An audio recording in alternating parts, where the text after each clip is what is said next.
नमस्कार दोस्तों, मैं हूं अशोक राज। आप देख रहे हैं यूट्यूब चैनल। इस यूट्यूब चैनल पर आप सभी का तहे दिल से हार्दिक स्वागत एवं अभिनंदन है। आज जो टॉपिक्स है बहुत ही संक्षिप्त बेसिक क्वेश्चन, हर एग्जाम के लिए उपयोगी। कई बार ये सरल क्वेश्चन भी आईएएस जैसे एग्जाम में पूछ लिया जाता है। जैसे सपोज करिए, ऐसे बना दिया, निम्न कथनों पर विचार करें। निम्न कथनों पर विचार करें। निम्न कथनों पर विचार करें, ऐसा प्रश्न दे दिया। ये क्वेश्चन दे दिया, निम्न कथनों पर विचार करें। ए में दे दिया, ए ऑप्शन में,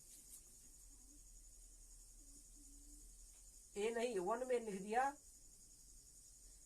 गुलाम वंश। बी ऑप्शन में दूसरे नंबर पे लिख दिया लोदी वंश। और तीसरे नंबर पे दे दिया सैयद वंश।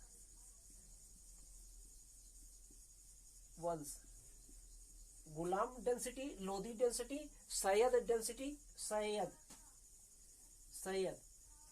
वंश। और चौथे नंबर पे दे दिया तुगलक वंश, तुगलक डेंसिटी। और पांचवें नंबर पे दे दिया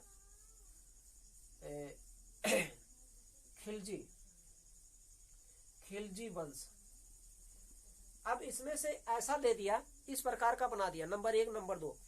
अब इसके आगे क्या कह दिया है, ये नीचे जगह थोड़ा सा कम है, कर भी सकते हैं, या दे दिया निम्न में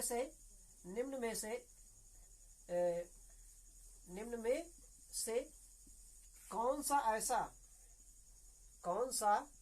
सही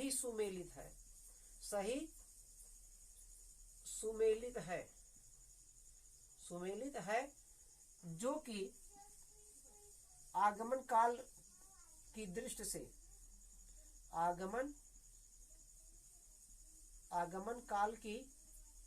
से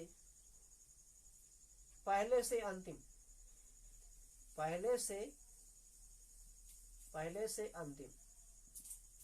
ऐसा प्रश्न बना दिया। तो कभी कभी बेसिक क्वेश्चन में भी लड़का फंस जाता है तो बेसिक क्वेश्चन कि निम्न कथनों पर विचार करें, कौन वंश पहले आया, इसके बाद, इसका मतलब पहले से अंतिम क्रम में, यानी कि पहले कौन आया उसके बाद में। अब मान लीजिए ए ऑप्शन कह दिया 1 2 3 4 और 5, ऐसा दे दिया कि 1 2 3 4 5 है। बी ऑप्शन यदि लिख दिया कि मान लीजिए 1 लिख दिया, 1 के बाद में लिख दिया 2 लिख दिया, और 2 के बाद में लिख दिया 4 लिख दिया, और 4 के बाद में लिख दिया 2, और 2 के बाद में लिख दिया 3, नहीं 1 2 3 4 5, ऐसा लिख दिया। फिर बी में लिख दिया 1 लिख दिया, 1 के बाद में लिख दिया 5 लिख दिया, 5 के बाद में लिख दिया 4 लिख दिया, 4 के बाद में लिख दिया 3, 3 के बाद में लिख दिया 2, और ए सी नंबर पे था। और डी नंबर पे लिख दिया नन ऑफ दीज, यानी कि इनमें से जो लिखा गया है कोई नहीं सही, नन ऑफ दीज, इनमें से कोई नहीं, ऐसा ऑप्शन बना दिया। तो आप किसे ट्रिक मारेंगे, क्या सही है? आप लोग कमेंट बॉक्स में बताइएगा ABCD में से कौन सा उत्तर सही होगा। कमेंट करके जरूर आंसर बताइए, तभी आपके दिमाग का पता लगेगा। इसलिए हम इसको यहीं पे छोड़ देते हैं, हटा देते हैं। यहाँ तक क्लियर हो रहा है? कमेंट में बताइएगा कौन सा सही है, कौन सा गलत। ठीक, हम इसको हटाते हैं। अब यहाँ पर देखिए, कमेंट पे हटा दिया गया। अब हम इस पे आपके चर्चा करेंगे कि अगर गुलाम वंश की क्या नाम है, अगर दिल्ली सल्तनत की बात करते हैं, दिल्ली सल्तनत में ऐसा आपने सुना होगा कि भारत में अगर बात किया जाए, भारत है बहुत बढ़िया, भारत का मैप नहीं बन रहा, फिर भी इतना हम जानने की कोशिश करेंगे। भारत में सबसे पहले 712 में मोहम्मद बिन कासिम का आक्रमण होता है सिंध प्रांत पे, और उस समय सिंध का राजा दाहिर थे। और ऐसा जब ह्वेन सांग आए थे, ह्वेन सांग पहली बार उसी मार्ग से आए हैं, चूंकि मार्ग एक ही था, ऐसे मार्ग ही था, इस तरीके से इसी मार्ग से सिंध होकर के आए थे। तो ह्वेन सांग की पुस्तक है, एक यात्रा वृत्तांत है, तो उनकी पुस्तक से पता लगता है। ये देखिए, अब ह्वेन सांग की पुस्तक हम भी छोड़ रहे हैं, आपको कमेंट में ये भी बताना है ह्वेन सांग ने कौन सी पुस्तक लिखा है, ह्वेन सांग ने कौन सी पुस्तक लिखा, कमेंट करके बताइएगा। तो ह्वेन सांग ने अपनी उस पुस्तक में लिखा, उस समय वहां का राजा दाहिर था सिंध प्रांत का, और वो शूद्र जाति का था, शासन कर रहा था। उसके बाद में महमूद गजनबी आते हैं, महमूद गजनबी के बाद मोहम्मद गोरी आते हैं। मोहम्मद गोरी तक तो सब लोग लूट लाट के चले जाते हैं भारत को, उनका उद्देश्य था केवल आना, लूटना, इस्लाम धर्म का प्रचार करना। अंततः जो है सबसे पहले जो आता, जो मोहम्मद गोरी का गुलाम रहता है, जब मोहम्मद गोरी चले जाते हैं, उनका जो गुलाम रह जाता है वो यहीं पर पाकिस्तान में ही इस समय लगता है, और रह जाता है, अपनी राजधानी बना लेते हैं, और नाम है उसका लाहौर। ये सबसे पहले जो है लाहौर में कुतुबुद्दीन ऐबक जो है लाहौर से अपना देख रेख कर रहे हैं और शासन करते हैं। चूंकि लाहौर में शासन कर रहे थे कौन, कुतुबुद्दीन ऐबक। कुतुबुद्दीन ऐबक को लाख बख्श कहा जाता है, चूंकि बहुत बड़ा दानी था और उसे अत्याचारी भी था। हिंदुओं के कई मंदिरों को तोड़ करके मस्जिद भी बनवाया है। और सबसे पहला जो भारत में तुर्की मंदिर स्थापित होता है, सबसे पहले कुब्बत उल इस्लाम दिल्ली में, कुब्बत उल इस्लाम तुर्की परंपरा का सबसे पहला मस्जिद बनता है, यही इस्लामिक परंपरा का, इसके पहले कोई नहीं बनता है। कई लोग कहते हैं कि पहले केरल में भी बन गया है और गुजरात में बन गया, नहीं, वो बात नहीं माना जाएगा, बिल्कुल नहीं माना जाएगा, क्योंकि अभी तक कोई मुस्लिम आक्रांता यहाँ पर आए ही नहीं, तो बन कैसे जाएगा, सवाल ये है। और उसको प्रमाण देना पड़ेगा, ऐसे कहने से नहीं होगा। तो कुब्बतुल इस्लाम जो दिल्ली में बना गया है, ये कौन बनाया है, कुतुबुद्दीन ऐबक ने, इस्लाम धर्म की प्रचार प्रसार के लिए। और सबसे पहला तुर्की परंपरा का, इस्लामी परंपरा का पहला मस्जिद बनता है। उसके बाद दिल्ली में जो है देखिए कुतुब मीनार कुतुबुद्दीन ऐबक ने बनवाया है, बख्तियार काकी खिलजी की याद में। और देखिए अजमेर में, राजस्थान में अजमेर में, यहाँ पर वहां पे एक संस्कृत विद्यालय था, उसको तोड़ करके क्या बनवा देते हैं, कुतुबुद्दीन ऐबक जो है क्या नाम है, 2.5 दिन का झोपड़ा, 2.5 दिन में उस संस्कृत विद्यालय था, उसी को थोड़ा सा ऊपर ही ढांचा तोड़ ताड़ के उसी को मस्जिद में बनवा देते हैं। तो यही कुतुबुद्दीन ऐबक जो है गुलाम वंश का संस्थापक है। इसका मतलब दिल्ली सल्तनत में सबसे पहला कौन सा वंश आता है, गुलाम वंश, गुलाम डेंसिटी। इसी को ममलूक वंश भी कहते हैं, ममलूक वंश। इसी को दास वंश भी कहते हैं, इसी को इलबारी वंश भी कहते हैं। चूंकि कई लोग ऐसे इसमें इलबारी वंश के हैं, इसलिए इलबारी के नाम से जाना जाता है। दास वंश है, और क्या नाम इसका दिया गया, कई नाम दिए गए, गुलाम वंश है, ममलूक वंश है, दास वंश है, इलबारी वंश है, अनेक कई नाम है। तो जो कुतुबुद्दीन ऐबक है, यही कुतुबुद्दीन ऐबक जो है लाख बख्श के नाम से बता दिया, पील बख्श के नाम से भी जाना जाता है। इसको क्या नाम है, कुरान खां के नाम से जाना जाता है, क्योंकि कुरान का सबसे ज्यादा जानकार था, कुरान का अध्ययन बहुत ज्यादा करता था, इसलिए कुरान खां के नाम से भी ये प्रसिद्ध है।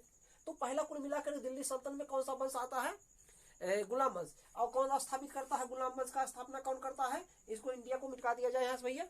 मिटाने मतलब समझ रहे हैं ना, केवल हटाने मतलब मैप पढ़ाने से है, पूरा थोड़ी मिटाया जाएगा, नहीं, ये हमारा देश है, जो मिटाने की कोशिश करेगा उसको तोड़ दिया जाएगा। तो इंडिया हमारा देश है ना भैया। तो गुलाम वंश कब आया है, 1200 देखिए 6 में आते हैं, 1206 में स्थापित करते हैं कौन, कुतुबुद्दीन ऐबक। और राजधानी कहाँ बनाते हैं, लाहौर में। लाहौर में खेल रहे थे चौगान, जिसे पोलो कहा जाता है, पोलो, वहीं से घोड़े से लुढ़क करके बेचारे गिर के चले गए जहां जाना था। तो 1206 से लगभग 1290 तक ये चलता है, 1290 ईस्वी तक जो है गुलाम वंश चलता है। एडी है, एडी माने ईस्वी। तो सबसे पहला ममलूक वंश। और इसका सुने होंगे, गुलाम वंश में सबसे पहले कौन आता है, गुलाम वंश में कुतुबुद्दीन ऐबक आते पहले। कुतुबुद्दीन ऐबक के बाद में कौन आते हैं, आराम शाह आते हैं। आराम शाह के बाद कौन आते हैं, इल्तुतमिश आते हैं। इल्तुतमिश के बाद में कौन आते हैं, इल्तुतमिश के बाद में रुकनुद्दीन फिरोज आते हैं। उसके बाद में रजिया आती है। रजिया के बाद में मसूद शाह आते हैं, अलाउद्दीन मसूद शाह। उसके बाद में जो है कौन आते हैं, बहराम शाह के बाद में मसूद शाह हो गए। बहराम शाह, रजिया के बाद में जो है बहराम शाह, बहराम शाह के बाद में मसूद शाह, मसूद शाह के बाद में क्या है वो क्या नाम है, उसका क्या नाम है, एक मिनट, उसका नाम है क्या नाम है, नसरुद्दीन महमूद, जो बहुत ही सीधा साधा था। नसरुद्दीन महमूद के शासनकाल में पूरी बागडोर बलबन ने ले लिया था। और नसरुद्दीन महमूद के बाद में बलबन आते हैं, बलबन के बाद में कैकुद्दीन आते हैं, कैकुबाद के बाद में जो है कौन आते हैं, कैमुर्स या क्यूमर्स कर सकते हैं, जो अंतिम है क्यूमर्स की हत्या करके क्या नाम है, जलालुद्दीन फिरोज ने हत्या कर दिया। हत्या करके बाद में नया वंश ला दिया, नए वंश का नाम दे दिया क्या, इसके बाद में आ गया क्या नाम है, खिलजी वंश। ये खिलजी वंश हो गया भैया। खिलजी वंश अब कब से कब चलता है, 1290 से लेकर जो है ये 1320 तक चलता है, ज्यादा दिन नहीं शासन रहता है। 1320 एडी ईस्वी, एडी लिखिए ईस्वी 1320। हाँ बोलिए क्या कर रहे हैं, हाँ खिल्ली लिख दिए है, खिलजी वंश है। चलिए सॉरी इसके लिए, खिलजी वंश यहां तक हो गया। अब खिलजी वंश का फिर अंत हो जाता है। खिलजी वंश के बाद में कौन आता है, तुगलक वंश आते हैं। ये तुगलक वंश कब तक आते हैं, देखिए 1320 में समाप्त होता है। 1320 से ये 1414 तक ईस्वी तक चलते हैं, ये डी यहां तक हो गया क्लियर कि नहीं। और इसके बाद में कौन आते हैं, तुगलक के बाद में अगर बात करें, तुगलक के बाद में कौन आते हैं, तुगलक के बाद में सैयद वंश, जय सैयद बाबा की, लोग कहते हैं जय सैयद बाबा की, वो सैयद अलग है भैया। सैयद वंश हो गया। और सैयद वंश कब से कब चलता है, 14 से लेकर ये चलता है 1450 ईस्वी तक, एडी तक, 1450 एडी यहां तक क्लियर हो गया। और सैयद के बाद में कौन तुरंत आ जाता है, लोधी वंश, लोधी डेंसिटी। और ये कब से कब तक चलता है, 1450 से लेकर 1526। 1526 में क्या हुआ है कि अभी देखिए जो लोधी वंश है, तो लोधी वंश नहीं दिख रहा है, लोधी वंश इसके बाद बना देते हैं, सैयद के बाद में लोधी। अब आप तो सुन ही रहे होंगे। तो लोधी वंश आता, लोधी वंश का अंतिम संस्थापक, अंतिम मतलब सम्राट कौन है, अंतिम जो सुल्तान है वो कौन है, इब्राहिम लोधी। पानीपत का पहला युद्ध होता है, पानीपत का पहला युद्ध 1526 ईस्वी में, पानीपत के मैदान में। पानीपत कहाँ है, हरियाणा, इस समय हरियाणा में आता है। इधर में बाबर की सेना, बाबर ने पहली बार पूरे भारत में अगर बात किया जाए, भारत में पहली बार तोप का प्रयोग हुआ है तो बाबर ने किया है 1526 ईस्वी में। 1526 में आई, इसमें पूछा गया 2014 का प्रश्न है, 2014 या 15 का प्रश्न है। निम्न कथनों पर विचार करें, भारत में पहली बार तोप का प्रयोग बाबर के समय में बाबर ने किया था। तो इधर एक तरफ से बाबर आते हैं और दूसरी तरफ से कौन है, लोधी वंश का अंतिम जो शासक है, सुल्तान जो है इब्राहिम लोधी। दोनों के युद्ध में पानीपत के मैदान में युद्ध होता है, और इस युद्ध में कौन है, ये हारे जाते हैं, इब्राहिम लोधी हारे जाते हैं और समाप्त हो जाता है। यहीं से तुरंत दिल्ली सल्तनत जो है समाप्त, और एक नया वंश आ जाएगा, नए वंश का नाम होगा मुगल वंश। तो अब यदि इसमें से पूछ लिया जाए कि सबसे पहले वंश कौन आया, गुलाम वंश, फिर उसके बाद खिलजी वंश, फिर उसके बाद तुगलक वंश, फिर उसके बाद सैयद वंश, उसके बाद लोधी वंश। अगर नहीं याद है तो इसका ट्रिक बना दीजिए सीधा। देखिए जी है ना, कि जी के बाद के है ना, तो जी के और इसके बाद टी, उसके बाद यस है, फिर उसके बाद एल, तो जी के टी एस लो, टी एस एल। तो जी के लोग, जी के ये सब जी के नहीं है। जब थोड़ा सा पढ़ लिए, कोई एक एंगल निकाल के पढ़ लिया तो जी के हो गया। देखिए जी के पहले नंबर पे, जी माने क्या, जी माने गुलाब, और के माने खिलजी, के एच से खिलजी बनेगा, तो के हो गया। उसके बाद टी माने क्या, तुगलक हो गया, जी के टी एस लो, एल से मतलब क्या हो गया, लोधी, यल ओ है ना, तो लोधी, यल ओ लो भैया, यल ओ लो। जी के टी एस माने क्या, जो भी समझिए, जी के मतलब जी के समझ, ये सब जी के ही है। इसको विस्तार में जब पढ़ेंगे तो जीएस हो जाएगा, जी के किस में बदल जाएगा, जीएस में, यानी कि जनरल स्टडीज में हो जाएगा। तो यहाँ से भी प्रश्न यूपीएससी में भी पूछे जाते, पीसीएस में, हर वनडे एग्जाम में भी पूछा जाता। सबसे पहला, जैसे भी पहले हमने प्रश्न बनाया, बताइएगा कमेंट करके, और ये भी बताइएगा होनसांग ने कौन सी पुस्तक लिखा है। थोड़ा नाम कठिन है, ज्यादा कठिन भी नहीं, बहुत आसान है, तो चर्चा उस पर हम इसलिए नहीं किए, कुछ कमेंट करके बताइएगा 100%, नहीं तो पता नहीं चलेगा आपके दिमाग कितने हैं। तो इतना हो गया जीएस टीएस लो, जीके टीएस लो, ये लोधी वंश। अब इसमें से भैया पूछ लिया गया, बताओ निम्न वंशों में से A B C D E F दे दिया, निम्न में से सबसे ज्यादा शासन काल किसका था। तो सबसे ज्यादा अगर शासन काल करेंगे, अगर नहीं याद है तो दिमाग में दौड़ाइए कि जो सबसे ज्यादा अच्छा काम किया होगा पूरे प्रशासन में तो सबसे ज्यादा दिन तक रहेगा, और जो सबसे घटिया काम किया होगा वो सबसे कम समय तक रहेगा। जो ज्यादा बढ़िया काम करेगा लंबे टर्म तक रहेगा, लंबे समय तक रहेगा, पीरियड तक रहेगा। जो कम बढ़िया काम करेगा लंबे समय तक नहीं जा पाएगा। तो जो तुगलक वंश है ये सबसे ज्यादा शासन काल किया है, लगभग 94 वर्ष 94 ईयर्स सबसे ज्यादा शासन किया है ये तुगलक वंश भैया। अब भैया देखिए, जब इसमें जो है गयासुद्दीन तुगलक आते हैं, फिर क्या नाम है मोहम्मद बिन तुगलक आते हैं, और सब लोग आते हैं। तो इसमें देखिए नहर की सिंचाई के लिए व्यवस्था किया गया है, कृषि की सिंचाई के लिए अनेक प्रकार के कार्य किए गए हैं तुगलक वंश। तो ऐसे दिमाग, ऐसा हम नहीं कह रहे हैं, याद करने की टेक्निक बता रहे हैं कि देखिए इसी के समय तुगलक वंश में ही सिंचाई के लिए कोई अमीर है, कोई आता है, और भी सब दुनिया भर के आते हैं कृषि के लिए, सिंचाई के लिए। और उस समय गांव में, भारत में आज भी वही देख लीजिए, ज्यादातर अर्थव्यवस्था जो है वो किस पर टिका हुआ है? कृषि पर। ज्यादातर भारतीय कृषि प्रधान देश है ना, तो कृषि पर टिका हुआ है। तो उस समय एकदम से पूरा कृषि था, तो कृषि के लिए इसने ज्यादा काम किया है। तो ऐसे मान के चलिए सबसे ज्यादा कुल मिलाकर के हमें को याद करना है, समझना है। हमने अपना याद करने का टेक्निक अलग बनाया, आप किस हिसाब से याद करते हैं। सबसे ज्यादा शासन किसने किया? अगर दिल्ली सल्तनत की बात करें तो इसने। अब इसको दिल्ली सल्तनत क्यों कहते हैं? दिल्ली सल्तनत क्यों कहते हैं, यहीं पे आप समझिए कि सबसे पहले अगर देखिए भारत में अभी तक दिल्ली में कोई राजधानी नहीं बनाया था। जो इसका वंश, क्या नाम है इसका, ममलूक वंश का जो संस्थापक है कुतुबुद्दीन ऐबक, वो भी तो राजधानी लाहौर में बनाया है। और लाहौर के कुतुबुद्दीन ऐबक के बाद आराम शाह आता है। आराम शाह तो ज्यादा दिन नहीं रहता, मात्र 8 महीने रहता शासन। उसके बाद इल्तुतमिश आ जाता है। इल्तुतमिश ने राजधानी लाहौर से कहा लाते हैं दिल्ली में, तब से दिल्ली चले जाए। फिर भी इधर उधर बदलेंगे, कई जगह बदलेंगे, इधर घूमे फिर के रहेंगे। तो और जब ये आते हैं, क्या नाम है, लोधी समाप्त हो जाता है, बाबर आते हैं तो राजधानी दूसरी जगह, बाबर के भी समय राजधानी बदल जाता है, लाहौर लेके चले जाते हैं। तो सबसे ज्यादा शासन कौन किया है? ये। अब ये पूछिए सबसे कम शासन किसने किया है? तो जब जो सबसे खराब काम किया होगा, तो खराब तो काम नहीं किया, लेकिन फिर भी एक हिसाब से इंडायरेक्ट में खराब में माना जाता है। एक 30 वर्ष शासन किया है। खराब नहीं किया, शासन व्यवस्था ठीक था, लेकिन फिर भी देखिए एक हिसाब से खराब ही व्यवस्था मान सकते हैं, एक हिसाब से बढ़िया भी है भाई। यही खिलजी वंश सबसे कम शासन किया, 30 वर्ष। अलाउद्दीन खिलजी ने अगर मेवाड़ की बात करते हैं, अलाउद्दीन खिलजी ने मेवाड़ पर क्यों आक्रमण किया था? क्योंकि मेवाड़ के राजा कौन थे? राजा रतन सिंह। और राजा रतन सिंह की पत्नी पद्मिनी बहुत ही सुंदर, अनुपम सुंदर स्त्री थी, उसी को हासिल करना चाहते थे। अभी तक तो ऐसा हम नहीं कहते। ये पद्मावत जो मलिक मोहम्मद जायसी द्वारा लिखा गया पुस्तक है, जो साहित्यिक सत्य भी है, साहित्यिक सत्य भी है। उन्होंने पुस्तक के माध्यम से ही बताया है कि अलाउद्दीन खिलजी का जो आक्रमण होता है मेवाड़ की राजधानी चित्तौड़ थी, चित्तौड़ को घेर लिया था, लगभग 7 महीने घेरे रखा था। और स्वयं अलाउद्दीन खुद वहां पे जाकर के निगरानी देख रेख करते थे, केवल रानी पद्मिनी को हासिल करने के लिए, प्राप्त करने के लिए।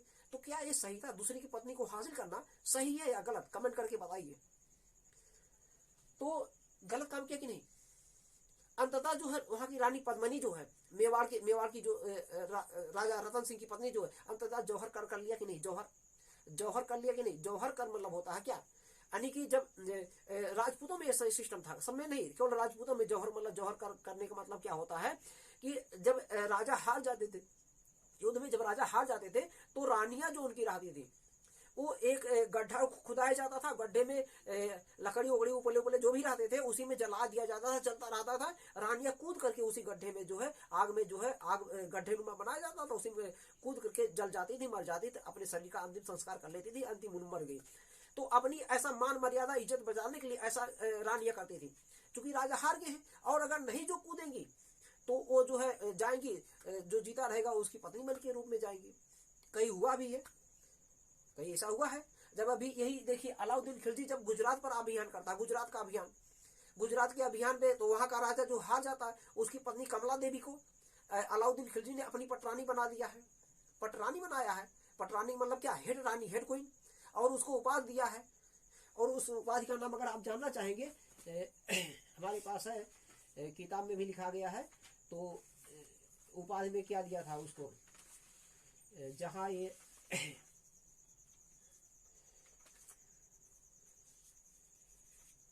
मलिका ये जहां जो गुजरात को जीता, गुजरात की रानी को, कमला देवी को जब हासिल कर लिया और अपनी पत्नी बना लिया, पटरानी बनाया, हेड रानी बनाया, उसके बाद उन्हें मलिका ये जहां की उपाधि दिया। यानी कि जिनकी रानियां थी सबसे ज्यादा हुई। तो एक हिसाब से हमें याद करने के लिए बता रहे हैं। तो ये काम कुछ गलत किया कि नहीं? तो सबसे कम शासन हम याद करने की उल्टी नहीं बताए हैं, और इसमें साथ में आपको फैक्ट भी बता दिया। तो कई अभियान ये किया है, ये किए, फिर उसके बाद यह है, और आगे हम इसके आगे अगले छोटे छोटे वीडियो के माध्यम से आ रहे हैं, फैक्ट के भी साथ में, ज्यादातर कॉन्सेप्ट फैक्ट दोनों लेकर। वीडियो को लाइक करिए, सब्सक्राइब करिए, शेयर कर दीजिए। धन्यवाद।